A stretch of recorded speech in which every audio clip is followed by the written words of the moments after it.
Hello everyone, Dr. Shabazz here. This is going to be the first of several videos that I will produce for the semester's class.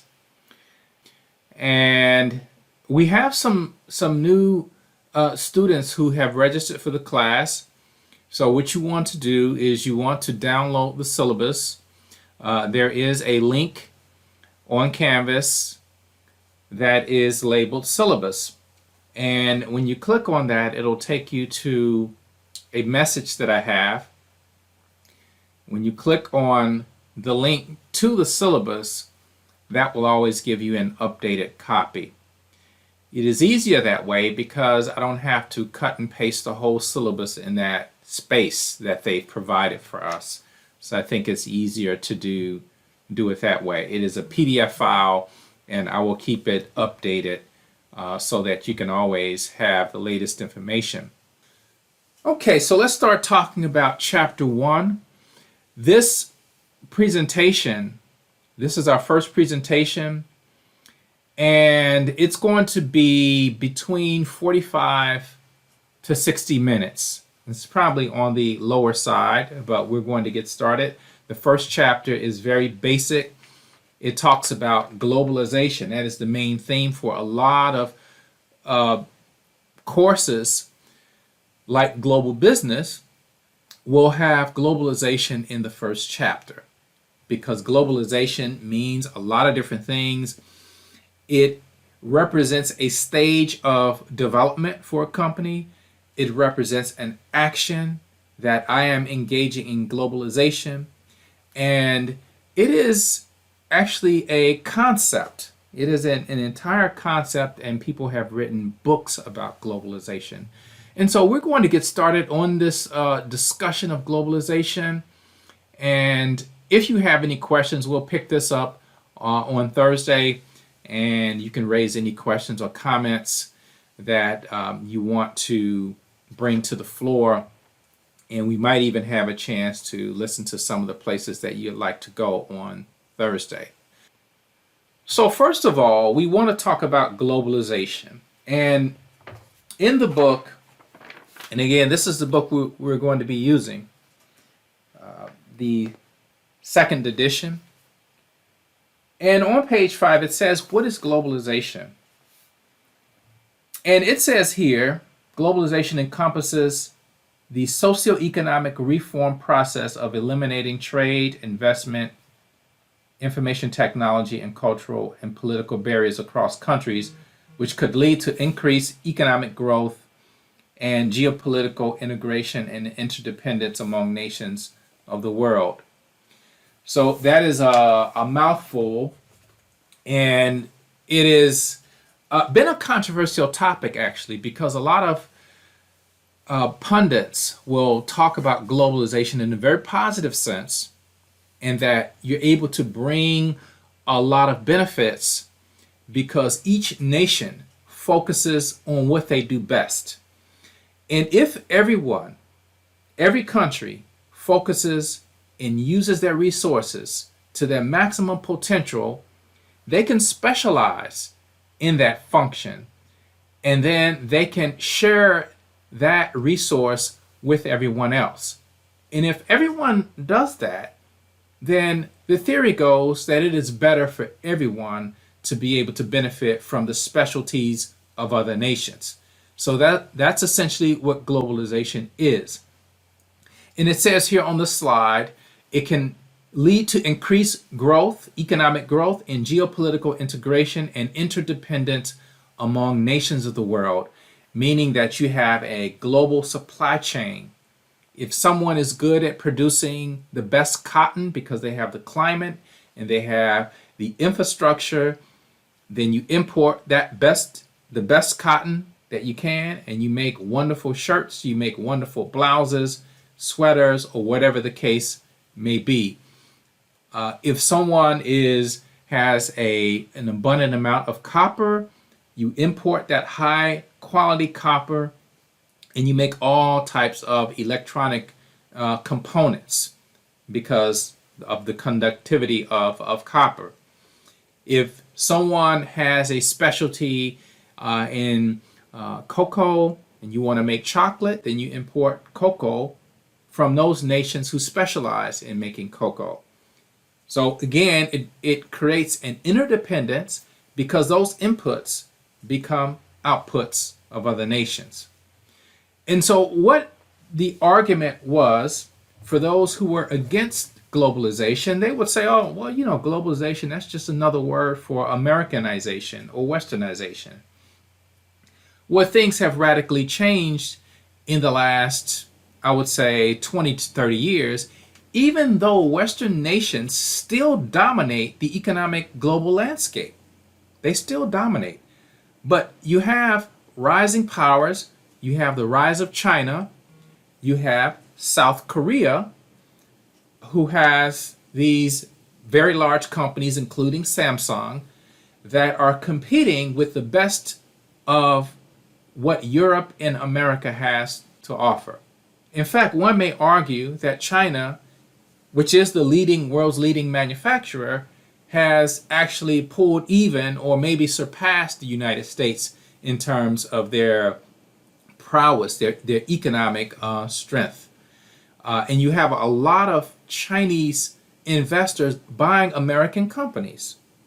It is interesting that sometimes you will find out about a company that we believe to be American, but then to find out that it's owned by a foreign entity. And there are a lot of companies like that, including companies like Budweiser, Ben & Jerry's, Holiday Inn, Firestone. These are all foreign owned. And even a company like General Electric, foreign owned. And you might say, well, how does that happen?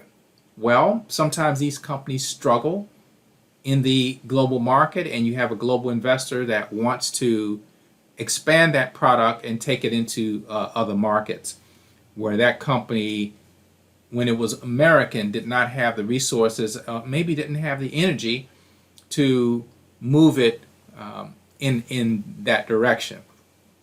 So now we have a more competitive playing field in this job, not just the Europeans and the Americans in a dominant position. You also have other countries that are called the BRICS nations: Brazil, Russia, India, and China. Also, South Africa is included.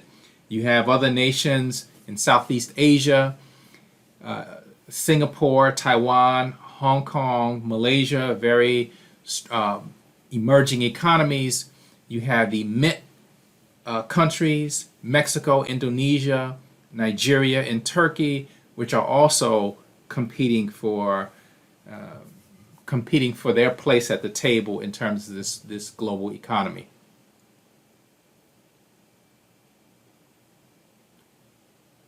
So these are the nations that I just mentioned, implementing more open trade and free market policies to compete with everyone from everywhere for everything. And of course, because you have technological diffusion, this is becoming more prevalent. As Western technology and Western innovation spreads around the world, then you have other companies that also begin to develop similar technologies and not only compete with the United States, but then also surpass them. So we have a very different world than we had 30, 40, 50 years ago. And this also means that as a budding business executive or entrepreneur, you have to make sure that you have the requisite skills to operate in a global environment, and that you're comfortable in these environments, and that you may decide to take on other skills that will make you more effective in the global environment, which may include learning a foreign language. It may include some training in terms of cross-cultural management. It may include more emphasis on studying foreign markets, currency dynamics. All of these things are going to be very important going forward. And as you see, you have a lot of competition, at the top.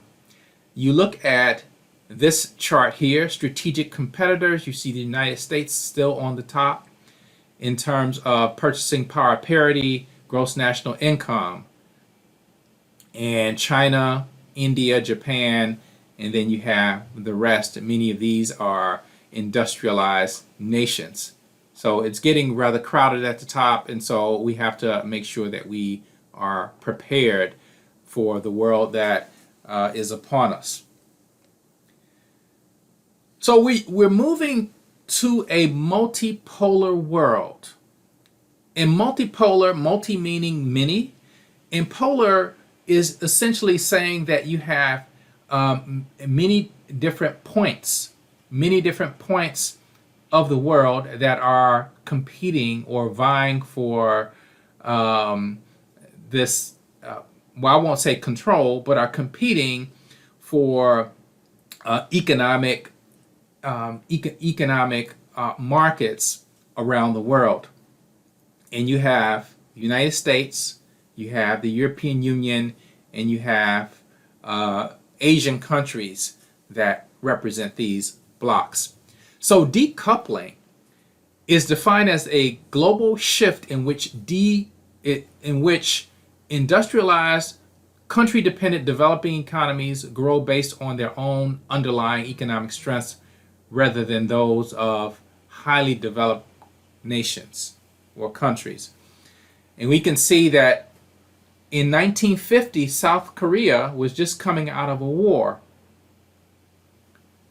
1950, 1953, the Korean War occurred, and thereafter Korea had to essentially rebuild. And now we look almost 100 years later, we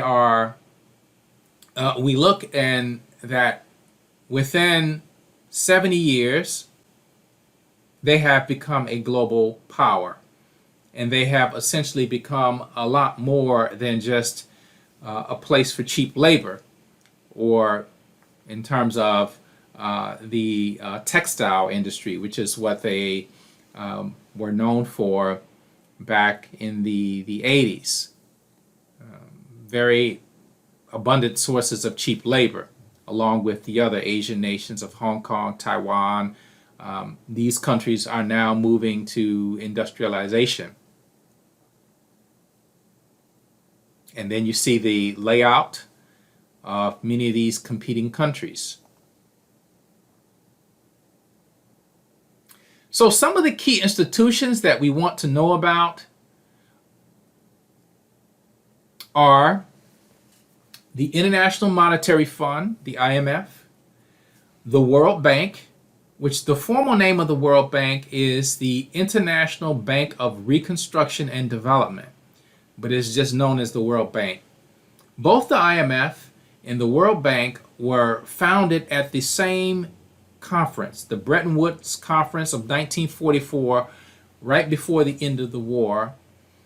And the purpose of these two organizations was to create stability in the global economy that was destroyed by the war. And the IMF provides emergency funding for countries who are in dire straits.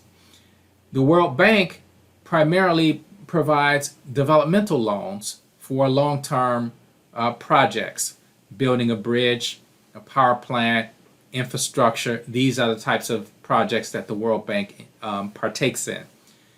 The IMF is an entity, and we'll learn more about this later, that you go to when you're in financial straits. The World Trade Organization is the referee of trade disputes. They also did not mention the United Nations, which is the peacemaking body of the world to ensure that there is a stable environment. And many of these organizations, in fact, all three of these organizations are under the umbrella of the United Nations. So here you have the International Monetary Fund, gives you more detail as what their functions are. And it says, the last point, lends country foreign exchange to help address balance of payment problems. That's just a way of saying that countries in some cases may be in trouble because they may have more debt than they can bear, and then they have to go for in emergency loans to keep the creditors off their backs. Countries are just like individuals. They have credit ratings, they have credit histories, and if they get in trouble, then they have to go to a debt counselor, like we have to go if we can't pay our bills. And in this case, the IMF serves that function. You have the World Bank again. Initially, it was to provide aid to the rebuilding of Europe, but later on, it became more. It became known more for providing developmental loans for those countries that were in need. And they also have other types of consultation that they provide nations who are trying to develop or trying to make transitions from being agricultural economy to emerging market to industrial economies. There you have these organizations, the World Bank Group. There's the formal name I mentioned. And you don't have to commit all these to memory, but it's important to know that the World Bank is a multifaceted organization. I actually have a friend from graduate school who works for the World Bank. He's an economist. He's from Ghana originally, and I believe he still works there. I haven't talked to him in many years, but certainly it is one of those organizations that has a very controversial history in terms of policies that they have given, or policies that they have provided in terms of advice for nations, and some of them have actually made things worse. They give these long-term loans, low interest, but then they have these conditionalities that are very difficult for some countries to meet. Very controversial history with the World Bank. The WTO was created as the General Agreement on Tariffs and Trade in 1947.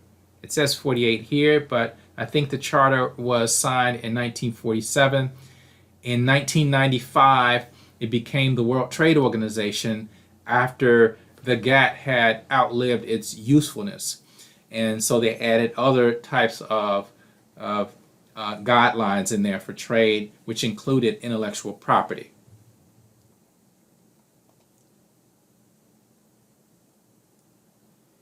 So here you have the WTO and some of the principles in terms of trade, free and fair trade, trade relationships that are stable, promotion of fair competition, and reforms in developing countries.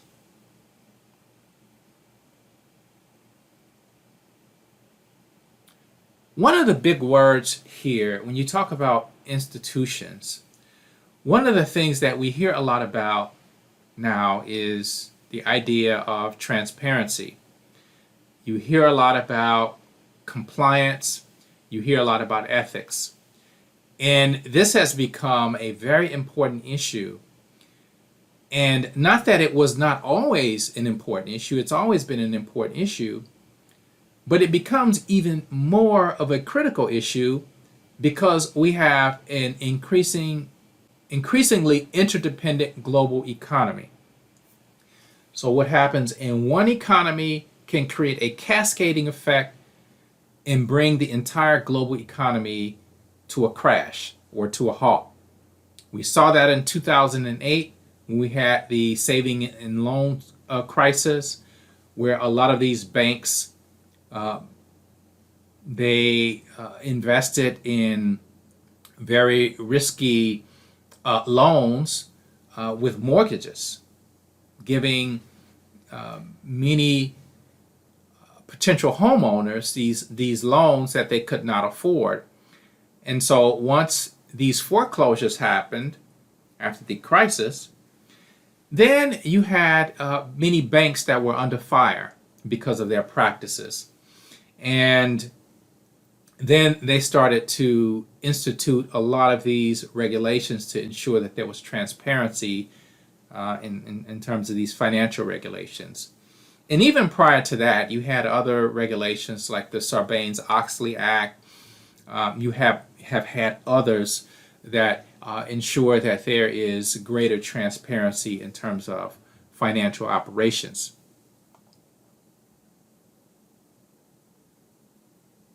We also hear many of these ideas of good governance, the ensuring that intellectual property is protected, property rights, anti-corruption policies, competitive markets, making sure that markets are fair and that you're not giving an unfair advantage to perhaps those you may have relationships with, whether it be a cousin or whether it be a friend. You want to make sure that you have a free and fair environment because that will spur competition, and with competition, it helps that market grow. And so that is part of this idea of ensuring that you not only have transparency, but you have anti-corruption measures, you have respect for property rights, which are respected by international treaties, and that you have free and fair competition. Of course, the WTO ensures that nations have these policies in place. One other thing that is pretty obvious to you, because you all have only known a world where technology was dominant. I am old enough to remember typewriters.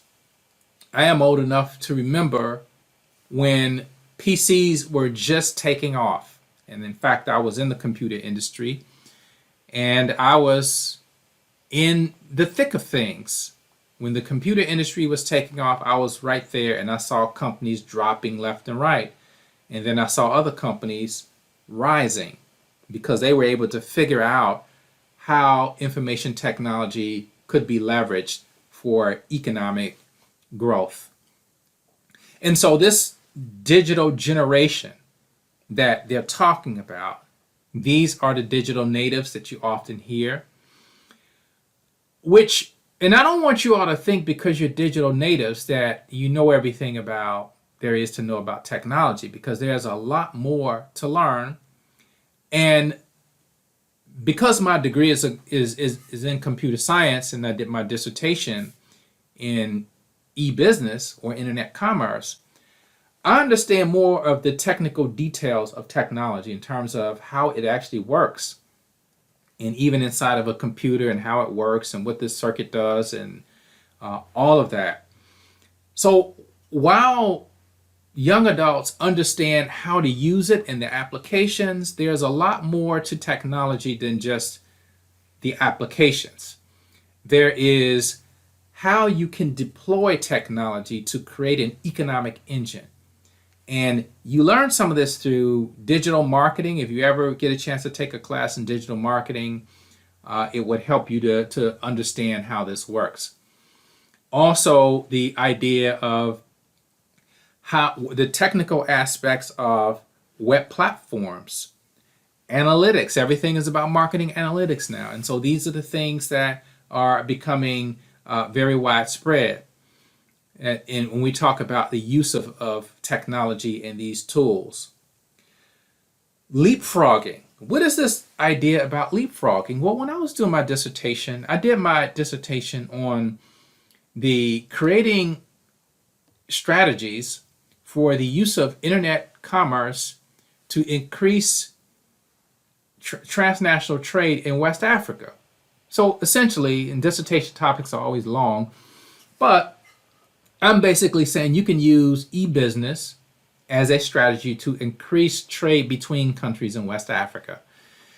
And at that time, and we're talking the late 90s, no one had done research in that area, but I was doing my research in this area.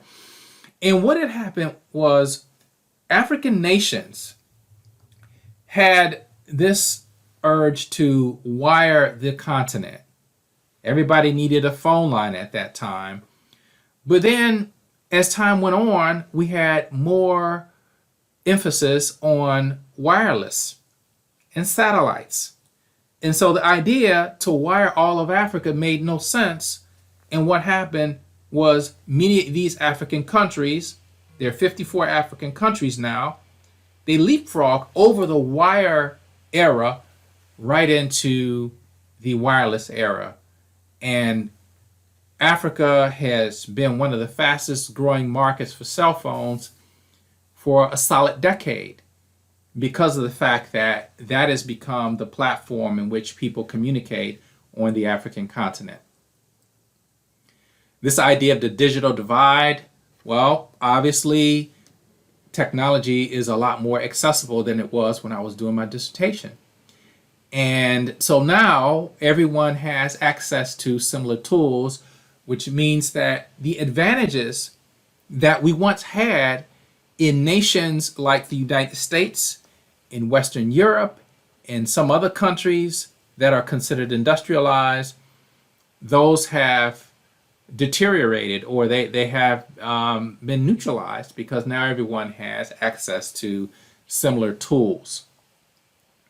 And in fact, you go to some of these places and you would be surprised at how these technologies are used in some very inventive and creative ways. The globalization controversy. Now, this book doesn't do a very good job of explaining the pros and cons of globalization. So I'm offering a slide here, and this slide will give you some of the pros and cons. We're actually at 36 minutes, and so we're winding down, but I want to show you this slide because it will give you the pros and cons of globalization.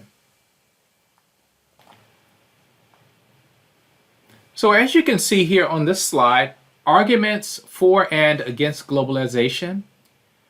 For, better use of global resources, and as I said before, you have a more interdependent globe, and you have the global supply chain, where each country uses the resources to their maximum potential, thus producing better quality, and everyone will focus on what they specialize in, which means that everyone has the best of what the world has to offer. And so you engage in exchange or trades. You trade for what you're not good at producing, and you export what you're good at producing. And so you have an advantage, you have a comparative advantage.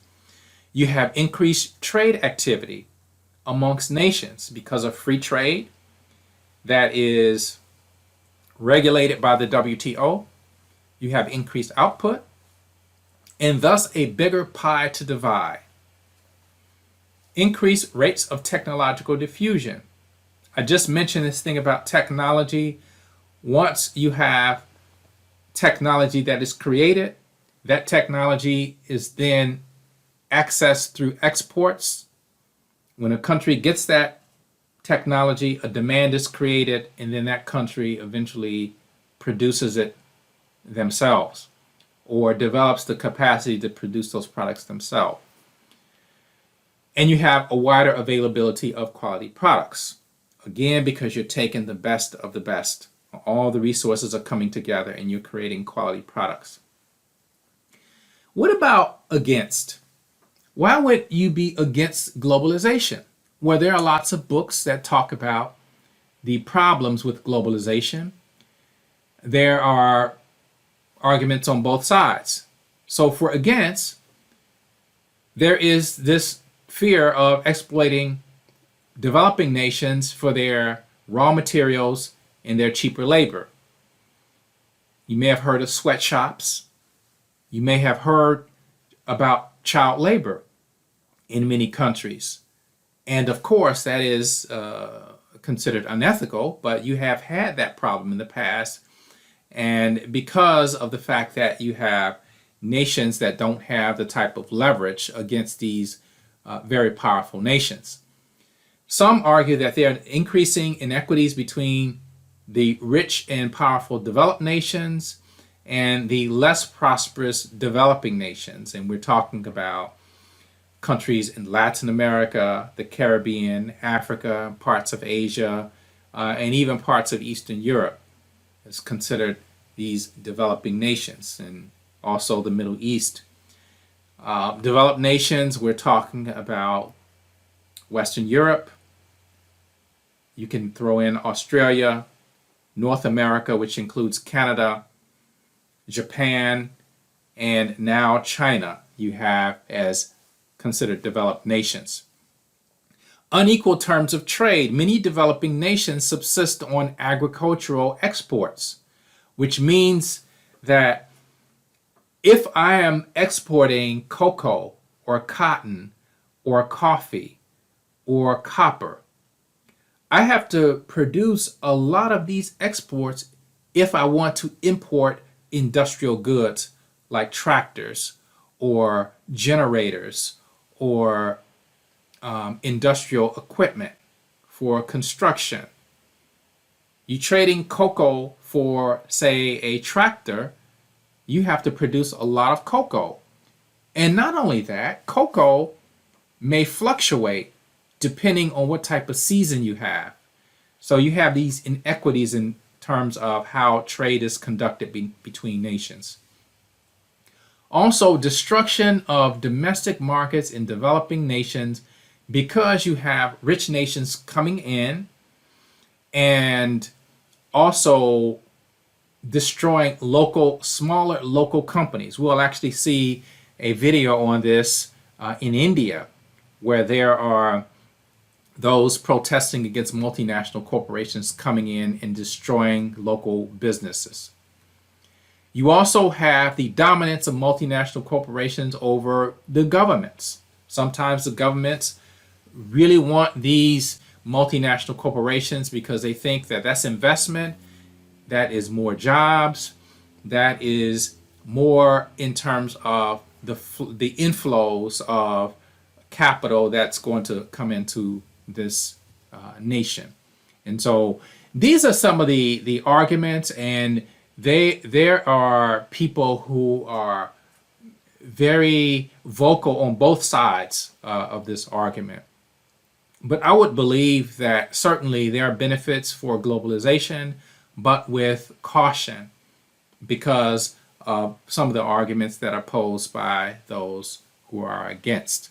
There are still some of these issues that we see, and there's still poverty, there's still inequities, not only between nations, but within nations. You have these different classes, and all of the wealth is not being distributed equally within the nation, not to mention between nations. Making Globalization Work for All. There was actually a book by Joseph Stiglitz, who wrote a book of a similar title, and he was a bit pragmatic about globalization, but he gave some ideas about how it can possibly work. Here they're talking about globalization's winners, and they mention 3 of the BRICS nations, China, India, and Brazil. There are others, and they mention the losers here, Central Asia.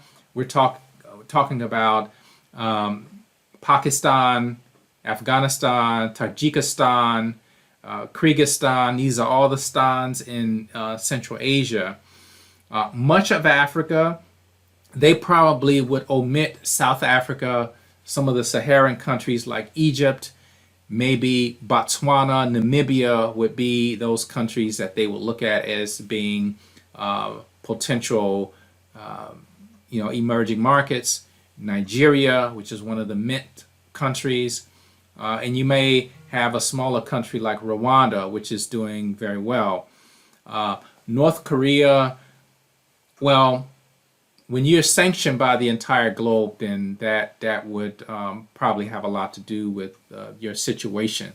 It's a very insular country, and there are other nations who are also on that plane that are very isolated, but you do have reforms in some of these countries. So that is going to do it. We're at 45 minutes, I actually have a video that I'd like to play for you on McDonald's. This is a key video because this video talks about McDonald's going into India. And what's the big deal? Well, McDonald's is going into India in a place where they don't eat beef. And you'll find out why they don't eat beef, but you'll also see how McDonald's manages this market entry strategy. And I think this is very instructive.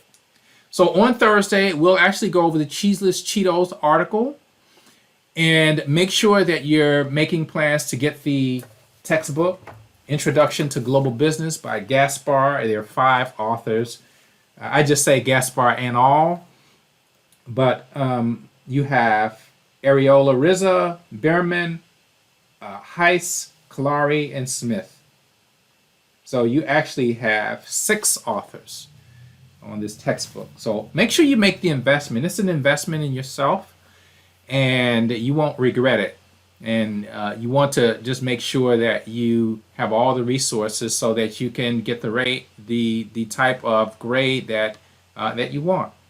Okay, so I'll see you all on Thursday. Make sure you check for updates, and the video is going to follow. Take care.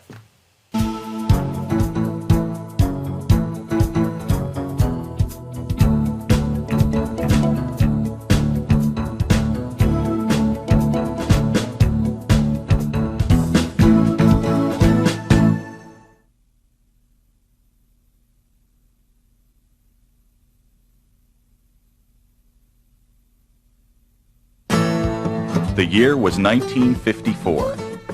Restaurant supply salesman Ray Kroc first encountered the small California restaurant that embodied his idea for the future, McDonald's. That idea was one of quality food and service for an inexpensive price. What was then just a vision has today turned into one of the single most well-known brand names. And not just in the United States. Today, McDonald's has over 25,000 restaurants, and around half of those are located outside the U.S. In the 1980s, in an effort to continue its growth and avoid oversaturating its American market, McDonald's joined a growing number of companies that were going global. Since that time, McDonald's has become a powerhouse of international expansion. Through a judicious blend of careful research and the desire to bring quality and service to people everywhere, McDonald's has become the most popular restaurant name in the world. We've opened in 50 countries in the last 5 years as part of a strategy of seizing the global marketplace. During that time frame, we became the best or most well-known global brand. And it is important to our business. It's what creates the huge lines at our restaurants when we open in a particular country. My personal philosophy of McDonald's in terms of the international business is to penetrate the international marketplace the same way we did in the United States and become a part of the local life in each country. The combination of McDonald's consistently high standards and its ability to adapt its restaurants to local culture has made McDonald's one of the most successful international companies in the world. I talk about our local approach to doing our business, and our objective is to become a part of the local culture and community. So that the child getting off the plane from any country in the world arriving in the United States talks about, oh, they have McDonald's here too. Future generations will think of McDonald's as their own, and that's our objective. Perhaps one of the biggest challenges McDonald's has faced in adapting to different cultures came when the company decided to open a restaurant in India. In terms of the challenges we had in terms of entering India, it really is the only country that we went in knowing that we were not going to serve beef on the menu. And when you're in the hamburger business, that's quite an interesting decision to do that. Since the cow is a sacred animal in India, McDonald's had to find a way to take that religious and cultural difference into consideration. The company was forced to consider alternatives to its menu options. So we explored what our other menu options were, which we had several because McDonald's had been selling chicken and fish for many, many years. And the other aspect to the Indian populace is about 40% of them are vegetarians. So That led to expanding our menu there to include vegetable products, such as our veggie burger and our vegetable McNuggets. So that really rounded out our menu to capture and appeal to a very broad segment of the population, and not build our business in the face of religious and cultural traditions with regard to beef consumption. Armed with these options, McDonald's created a menu which included fish, chicken, many vegetable products, and lamb patties instead of beef. The menu, however, was not the only problem McDonald's had when entering India. As a developing country, India's agricultural, communications, and transportation technologies fell short of McDonald's needs. To combat this lack of technology, prior to opening its first store in India, McDonald's sought to develop partnerships with local producers and suppliers. Instead of setting up its own production facilities in a country and staffing it with American workers, McDonald's attempts to introduce the local culture to McDonald's standards and technologies. This effort to work with the local producers to develop a strong base of suppliers helped McDonald's win the support of an originally uncooperative Indian government.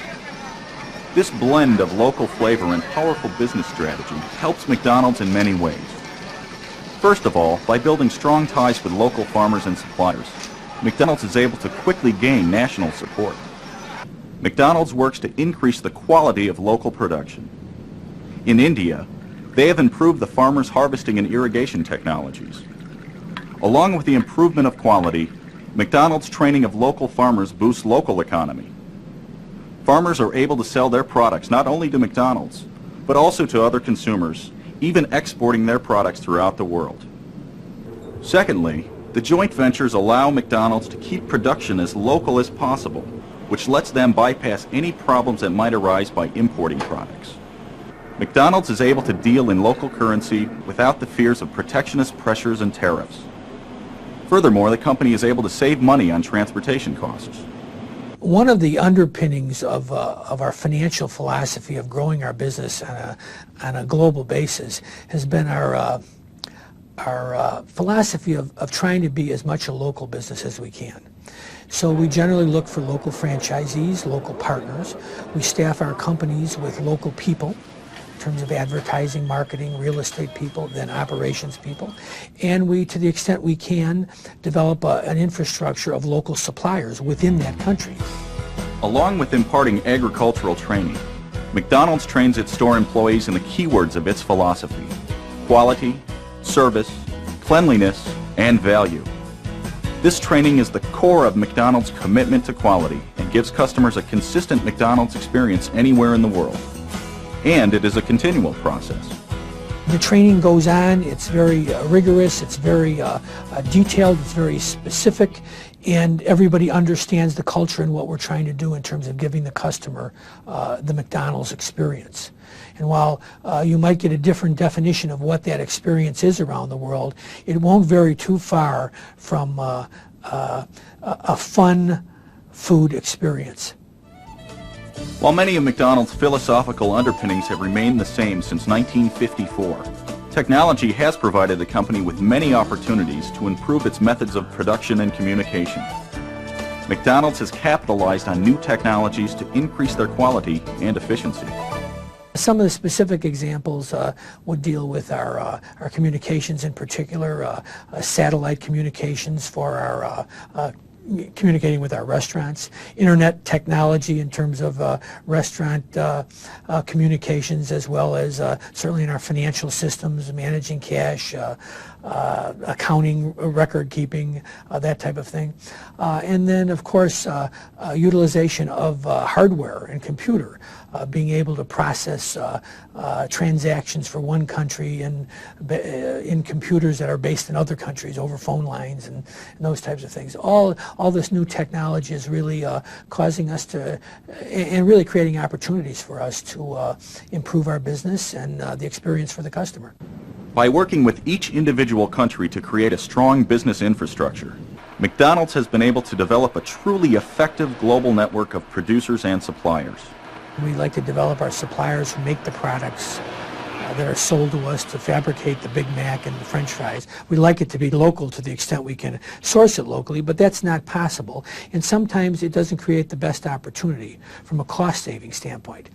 So we also have opportunities to leverage or take advantage of the fact that we're in 115 countries operating a business.